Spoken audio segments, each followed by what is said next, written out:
আসসালামাইকুম, শখের স্বাদ বাগান থেকে আপনাদের সবাইকে স্বাগতম। আজকে আমি আপনাদের দেখাবো এই যে ড্রামে, এই যে চাউলের একটা ড্রাম, এই ড্রামে কিভাবে গাছ লাগাবো সেটার প্রসেসিং। আমি প্রথমে ফুটো করে নিয়েছি, তারপরে এই যে পাতা, শুকনো পাতা আমি রেখে দিয়েছিলাম, এভাবে ছাদের এক সাইডে রেখে দিয়েছিলাম। আমি প্রথমে পাতাগুলো দেব।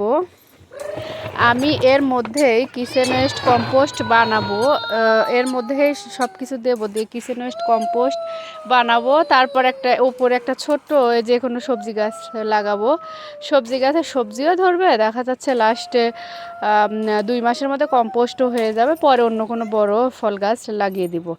এই যে আমি প্রথমে পচা পাতা এর মধ্যে দিয়ে নিচ্ছি, দেখতেই পাচ্ছেন।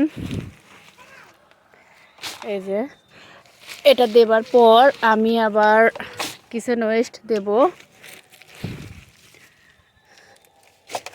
অনেকটা দিয়ে নেব।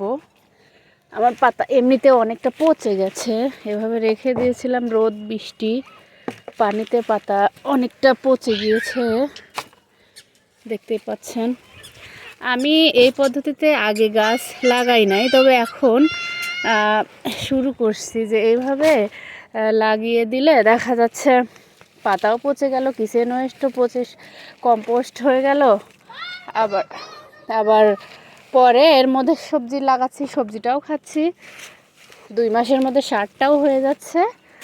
তারপর বড় ধরনের কোনো গাছ লাগিয়ে দেব। অনেকটা পাতা দিয়ে ফেলছি অলরেডি, দেখতেই পাচ্ছেন।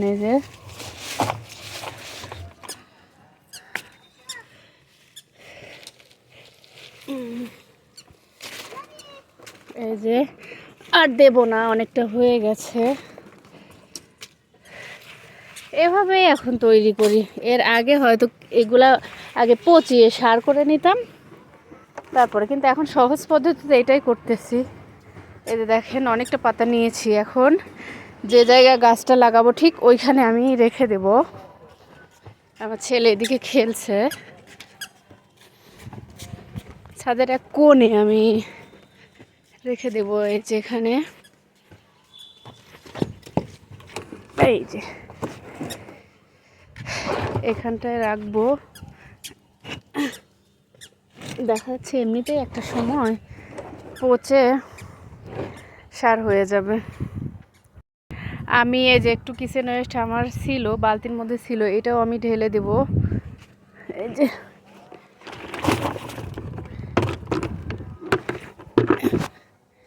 ঢেলে দিয়েছি। এটা এখন এমনিতেই আস্তে আস্তে পচে যাবে। আমি একের পর এক এই কিচেন ওয়েস্টটা ঢালবো, ঢেলে দেখা যাচ্ছে এই পর্যন্ত যখন হয়ে যাবে আমি তখন মাটি দিয়ে দেব। মাটি দিয়ে উপরে একটা যে কোনো সবজি গাছ লাগিয়ে দেব। দেওয়ার পরে সারটাও হয়ে যাবে, এদিকে সবজিও 2-1টা খাবো, তারপর ভালো একটা গাছ লাগিয়ে ফেলবো। আচ্ছা, যদি আপনাদের ভালো লাগে এভাবে গাছ লাগাতে পারেন। যদি খারাপ হয় তাও আমাকে কমেন্টের মাধ্যমে জানাবেন। আর আমি নতুন ছাদ বাগানে, আমাকে অবশ্যই লাইক দিবেন, সাবস্ক্রাইব করবেন, সাথে থাকবেন, আমাকে সহযোগিতা করবেন, আমি যেন আরও ভালো সুন্দর ভিডিও দিতে পারি। আমার ভিডিওতে ভুলভ্রান্তি হবে, ক্ষমাস্বরূপ দৃষ্টিতে দেখবেন এবং সাপোর্ট করবেন। ভালো থাকবেন, আল্লাহ হাফেজ।